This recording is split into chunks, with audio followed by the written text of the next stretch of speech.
Hello दोस्तों, नमस्कार। कथा कहानी में आज कहानी पाठ मेरी कहानी यानी ओम प्रकाश तिवारी की कहानी साई। यह कहानी दिल्ली से निकलने वाली पत्रिका परिकथा में मार्च अप्रैल 2011 के अंक में प्रकाशित हो चुकी है। इस कहानी का यहाँ पर फिर से पाठ कर रहे हैं। उम्मीद करता हूँ कि आप लोगों को ये रचना पसंद आएगी और पसंद आएगी तो इसे मित्रों में शेयर करेंगे और चैनल को सब्सक्राइब भी करेंगे, ऐसी मेरी आग्रह है। तो शुरू करते हैं कहानी साई। रात के 10 बजे थे। ट्रेन तड़तड़ाती हुई भागी जा रही थी। यात्री अपनी अपनी सीटों पर बसर चुके थे। कोई सो चुका था तो कोई सोने की प्रक्रिया में था। विजय अपनी सीट पर लेटा एक पुस्तक पढ़ने में ध्यानमग्न था। हिंदी, हिंदू, हिंदुस्तान, वह जोर से चीखा था। यह सुनते ही विजय के हाथ से पुस्तक गिरते गिरते बची। इधर उधर देखा तो निगाह बोगी के दरवाजे पर खड़े व्यक्ति पर अटक गई। वह डर गया। सब साले चोर हैं, नाली के कीड़े हैं, पूरे देश को गंदा करके रख दिया है। कहते हुए उसने डंडे से दरवाजे को पीटा तो विजय उठकर बैठ गया। विजय की दिलचस्पी किताब से हटकर उस व्यक्ति में हो गई थी। हिंदी, हिंदू, हिंदुस्तान, जिंदाबाद, जिंदाबाद, वह लगभग चीख रहा था। उसकी इस हरकत से डिब्बे में बैठे लोगों का ध्यान उसकी तरफ चला गया था। लगभग सभी उसी को देख रहे थे। उसकी हरकतों से विजय आशंकित हो गया। विजय की निगाह अपनी किताब पर पड़ी तो वह थोड़ा डर सा गया। साले सब झूठ बोलते हैं, पूरे देश में गंदगी फैला रखी है, मच्छर की तरह फैलते ही जा रहे हैं। बोगी से बाहर डंडे को लहराते हुए वह बोले जा रहा था। उसके पास खड़े लोग सहमे हुए थे। सभी को उसकी हरकतें पागल जैसी लग रही थी, लेकिन सभी खामोश थे। वह दरवाजा बंद करके चुपचाप फर्श पर बैठ गया। उसकी देखा देखी कुछ और लोग भी वही बैठ गए। विजय ने राहत की सांस ली। हालांकि विजय की आंखों से नींद भाग चुकी थी। अब उसका मन उस पुस्तक को पढ़ने में नहीं लग रहा था। उसे डर लग रहा था कि यदि उसने पुस्तक पढ़नी शुरू की और इस आदमी को पता चल गया तो एक अज्ञात डर उसके मन मस्तिष्क पर हावी हो गया। विजय को अतीत की एक घटना याद आने लगी। उस दिन कॉलेज पहुंचते ही पहली सूचना जो मिली वह यह थी कि अवध बिहारी चौबे की पालतू नीलगाय को किसी ने गोली मार दी है। धीरे धीरे कॉलेज का माहौल गर्मा गया और 2 पीरियड भी पढ़ाई नहीं हुई थी कि कॉलेज के प्रांगण में एक पेड़ में टंगी घंटी किसी ने टनटना दी। इसका मतलब था कि आज की छुट्टी। क्लास से बाहर निकलते छात्र कह रहे थे कि नीलगाय का मतलब गाय होता है। गाय हमारी माता है, हम इसकी पूजा करते हैं। उसे किसी ने मांस खाने के लिए मार डाला। हम इसे बर्दाश्त नहीं कर सकते। उस मारने वाले को छोड़ेंगे नहीं। हाँ हाँ, नहीं छोड़ना है, कई लोग एक साथ में बोल उठे। यह ऐसा समय था जब स्कूलों कॉलेजों में कई साधु संत और पंडितों ने गाय की महत्ता को बताया था। सत्यनारायण भगवान की कथा हो या गाय का ही दूध खोजा जाता। जिस घर में गाय ना हो वह मांग कर खरीद कर व्यवस्था करता, लेकिन करता जरूर। इसलिए छात्रों का उद्वेलित होना बिल्कुल स्वाभाविक था। छात्रों में गुस्सा ही नहीं, यह नफरत भी दिख रही थी कि उनकी पूजनीय गाय माता की नस्ल की नीलगाय की किसी ने हत्या कर दी है, वह भी एक मांस खाने वाले ने। यह अपराध है। वह ऐसा क्यों करते हैं? कभी हमारे आराध्य की जन्मभूमि हड़प लेते हैं तो कभी हमारी पूजनीय गाय को मांस खाने के लिए मार डालते हैं। इन्हें सबक सिखाना ही होगा, कई छात्रों ने सार्वजनिक घोषणा कर दी। छात्रों की भीड़ कॉलेज प्रांगण से निकलकर नसीम की आटा चक्की की तरफ बढ़ने लगी। आगे आगे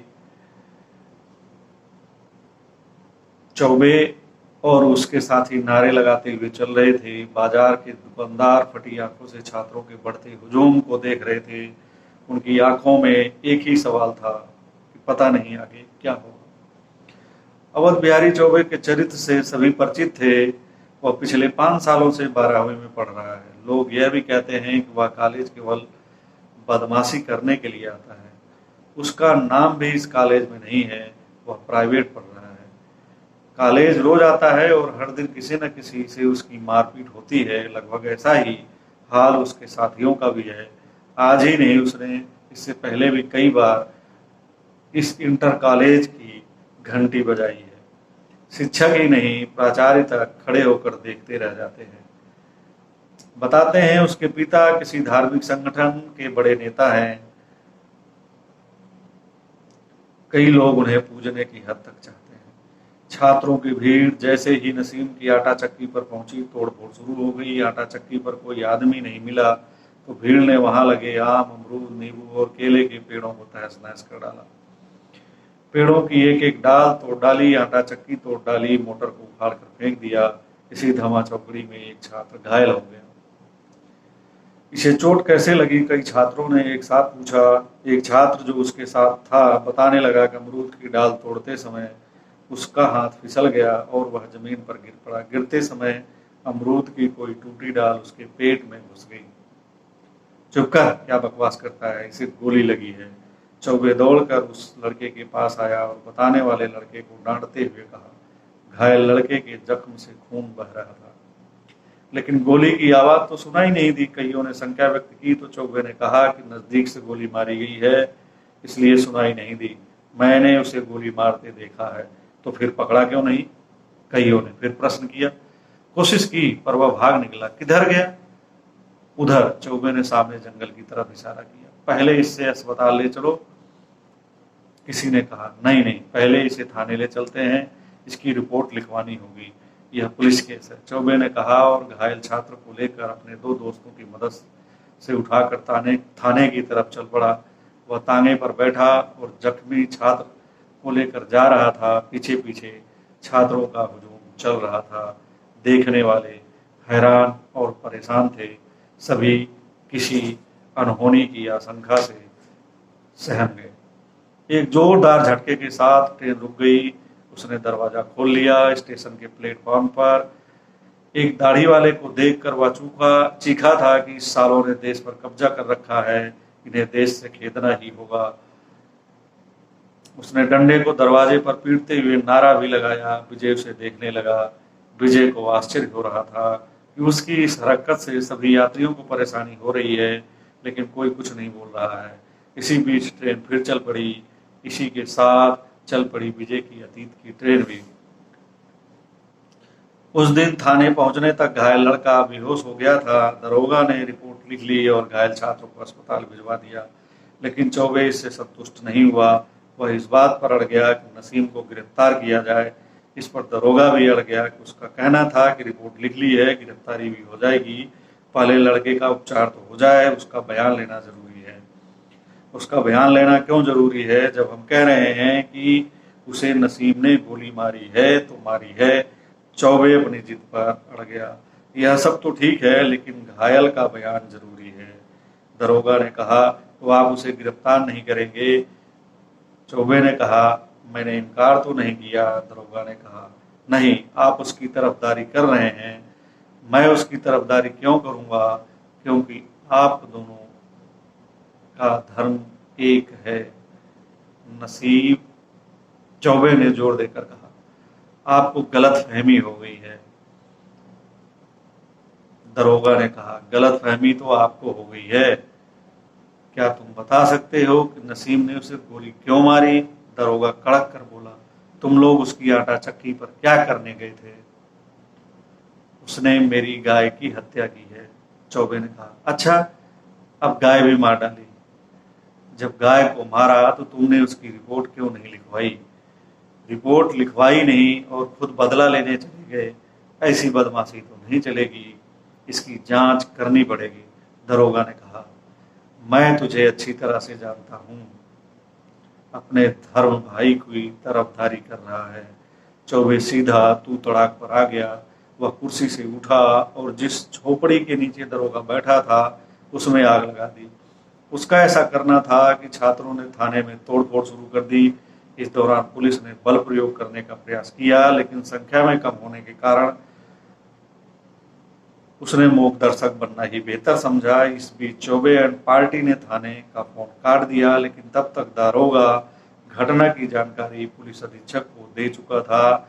चौबे के चेलों ने इस बीच आसपास के इंटर कॉलेजों को भी इसकी सूचना भिजवा दी थी। लिहाजा वहां के छात्र भी कॉलेज की घंटी टंटनाकर मैदान में आ डटे थे।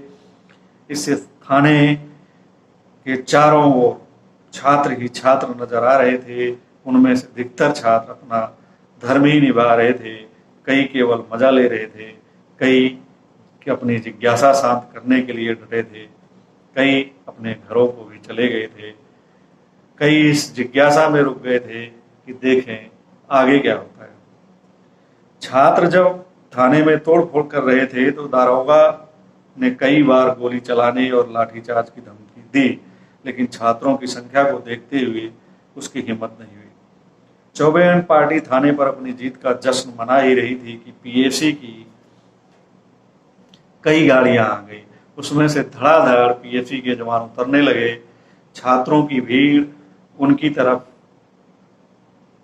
देखा और हंगामा करने में व्यस्त हो गई। चूंकि जवानों की संख्या अब भी कम थी, इसलिए वह कुछ करने की बजाय केवल छात्रों की हरकतों को देखते रहे। 10 मिनट बाद ही पीएसी की 10 गाड़ियां और आ गई और उनके साथ ही आ गए एसपी साहब यानी पुलिस अधीक्षक। एक भद्दी गाली के साथ उसने फिर डिब्बे के दरवाजे पर डंडा मारा था, जिसकी आवाज से विजय चौंक गया। पलट कर देखा तो वह गेट खोलकर इधर उधर की छड़ को पकड़े खड़ा था और जो मन में आ रहा था सो बोले जा रहा था। इतना साफ था कि वह एक समुदाय विशेष के प्रति अपनी घृणा और नफरत को व्यक्त कर रहा था।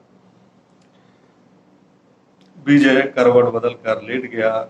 नींद उसे आनी नहीं थी, इसलिए वह फिर अतीत के सूत्रों को जोड़ने लगा। एसपी ने जीप के नीचे पैर रखा ही था कि किसी ने उन्हें भद्दी गाली दे दी, लेकिन एसपी ने उसे सुना अनसुना कर दिया। पहले छात्रों की भीड़ की तरफ देखा, फिर जवानों की तरफ और चुपचाप थाने के अंदर चले गए। जैसे ही एसपी दरोगा के पास पहुंचे, छात्रों की गिरफ्तारी का आदेश दे दिया। आदेश मिलते ही पुलिस हरकत में आ गई और छात्रों की धरपकड़ शुरू हो गई। गिरफ्तारी के भय से आतंकित छात्रों ने ईंट पत्थरों को अपना हथियार बना लिया और लगे पुलिस जवानों पर बरसाने। ऐसा होते ही पुलिस वाले पीछे हटने लगे तो एसपी ने लाठीचार्ज का आदेश दे दिया। फिर क्या था, पुलिस वाले आंख बंद करके लगे लाठियां बरसाने। अंधाधुंध पिटाई से भयभीत छात्रों ने भागना शुरू कर दिया, साथ ही वह ईंट और पत्थर भी फेंकते रहे। इस प्रक्रिया में कभी पुलिस वाले छात्रों को खेदते तो कभी पुलिस छात्रों को रपट लेते, कभी पुलिस वालों को छात्र रपट लेते। यह खेल लगभग 2 घंटे तक चलता रहा। इस बीच जब छात्र पुलिस वालों पर हावी होने लगे तो एसपी ने हवा में फायरिंग कर दी। गोली चलने की आवाज से छात्र सहम गए। वह खेतों की तरफ भागे, लेकिन कुछ छात्र अब भी पुलिस वालों से जूझ रहे थे। इसी बीच एक छात्र को गोली लगी और वह तड़प कर ढेर हो गया। चौबे चीख चीख कर कहने लगा कि पुलिस ने हमारे एक साथी को मार डाला, हम इसका बदला लेंगे। कई और छात्रों ने उसके सुर में सुर मिलाया। एसपी ने इस बात का खंडन किया। उसने ऐलान किया कि इसकी जांच की जाएगी और दोषी को बख्शा नहीं जाएगा। उसके इस बयान से भी छात्र शांत नहीं हुए। चौबे कह रहा था कि खून का बदला खून, जिस पुलिस वाले ने गोली मारी है उसे भी गोली मारी जाए। उसके साथ कई और छात्रों ने एक साथ कहा कि हाँ, उसे भी गोली मारी जाए। एसपी ने छात्रों की गिरफ्तारी का आदेश दे दिया। पुलिस वाले छात्रों को पकड़ पकड़ कर जीप में डालने लगे। उनके हाथे जो भी छात्र चढ़ता उसे वह उठाकर सीधे गाड़ी में फेंक देते। उनकी इस हरकत को देखकर कई छात्र भाग खड़े हुए। बाकी छात्रों ने पथराव तेज कर दिया। पुलिस वाले भी आर पार की सोचकर पिल पड़े। इस प्रक्रिया में जहां कई छात्र घायल हो गए, वहीं कई पकड़े गए। पथराव में कई पुलिस वाले भी घायल हुए। इस बीच चौबे एंड पार्टी गिरफ्तार हो चुकी थी और बहुत सारे छात्र दूर खड़े होकर तमाशा देखने लगे थे। इसके बाद छात्रों और पुलिस में मुश्किल से 10 मिनट संघर्ष हुआ। जिन्होंने तेजी दिखाई पकड़े गए और जिन्होंने समझदारी दिखाई वह अपने घर को चले गए। उस दिन के हंगामे के बाद किसी गड़बड़ी की आशंका को देखते हुए तीनों कॉलेजों को 3 दिन के लिए बंद कर दिया गया। चौथे दिन विजय जब कॉलेज गया तो पता चला कि गिरफ्तार किए गए छात्र जमानत पर छूट गए हैं, लेकिन पुलिस ने इतना पीटा है कि वह कई दिनों तक कॉलेज आने की स्थिति में नहीं है। दूसरी जानकारी यह मिली कि नसीम की चक्की पर जो छात्र घायल हो गया था उसकी मौत हो गई है। वो अपने माँ बाप का इकलौता था। यह भी पता चला कि नसीम की गिरफ्तारी तो हुई लेकिन वह जमानत पर छूट गया। हाँ, दरोगा को निलंबित कर दिया गया है। यह भी पता चला कि नसीम ने नीलगाय को गोली नहीं मारी थी। चौबे और नसीम का खेत अगल बगल में है। चौबे की पालतू नीलगाय अक्सर नसीम के खेत को चर जाती थी। उसने इस बात का विरोध किया तो दोनों में तकरार हो गई। आर्थिक रूप से नसीम चौबे पर भारी था, इस कारण चौबे उससे जलता था। जब तकरार हो गई तो चौबे ने नसीम को सबक सिखाने की ठान ली। उस दिन जब उसकी पालतू नील गाय नसीम के खेत में चल रही थी तो चौबे ने ही नील गाय को गोली मार दी। अगले दिन कॉलेज आकर हंगामा कर दिया। कॉलेज में यह बात भी दबी जुबान चर्चा में थी कि थाने में प्रदर्शन के दौरान गोली से मरने वाला छात्र पुलिस की गोली से नहीं बल्कि चौबे की गोली से मारा गया था। अपना टिकट दिखाओ, किसी ने तेज आवाज में कहा तो विजय ने उसकी तरफ देखा। उसने सामने टीटी था जो उससे टिकट मांग रहा था, लेकिन उसके पास टिकट नहीं था। इसके बदले में वह कोई पास दिखा रहा था। नहीं नहीं, यह नहीं चलेगा, टीटी ने गुस्से में उस डंडाधारी से कहा। वह टीटी को समझाने का प्रयास कर रहा था और कई धार्मिक बातों का उल्लेख भी कर रहा था। तुम्हारी यही दिक्कत है, बनते भक्त हो और काम गैर कानूनी करते हो, ऊपर से शोर भी मचाते हो। आज तो छोड़ रहा हूं लेकिन ध्यान रखना, आगे से नहीं छोड़ूंगा। टीटी ने उसे चेतावनी देकर बाकी के लोगों का टिकट चेक करने लगा। विजय अपनी सीट पर लेट गया। थोड़ी देर बाद उसे नींद आ गई। ट्रेन में आग लग गई है, ट्रेन में चीख पुकार मच गई है। सभी अपनी जान बचाने के लिए इधर उधर भाग रहे हैं। कई लोग जिंदा जल रहे हैं, कई लोगों ने प्राण रक्षा के लिए ट्रेन से छलांग लगा दी है। विजय भी आग की चपेट में आ गया है। वह उसके मुंह से जोर से चीख निकल पड़ती है। आंखें खुलने पर वह देखता है कि उसे कोई जगा रहा है। दरअसल वह सपना देख रहा था और उसकी दिल की धड़कनें तेजी से धड़क रही हैं। वह पसीने से तरबतर है। अकस्मात ही उसकी निगाह उस डंडाधारी व्यक्ति को खोजने लगी, लेकिन वह अपनी जगह पर नहीं था। धन्यवाद दोस्तों, उम्मीद करता हूँ कि ये रचना आपको पसंद आएगी और आप इसे मित्रों को शेयर भी करेंगे और चैनल को सब्सक्राइब करना नहीं भूलेंगे। नमस्कार।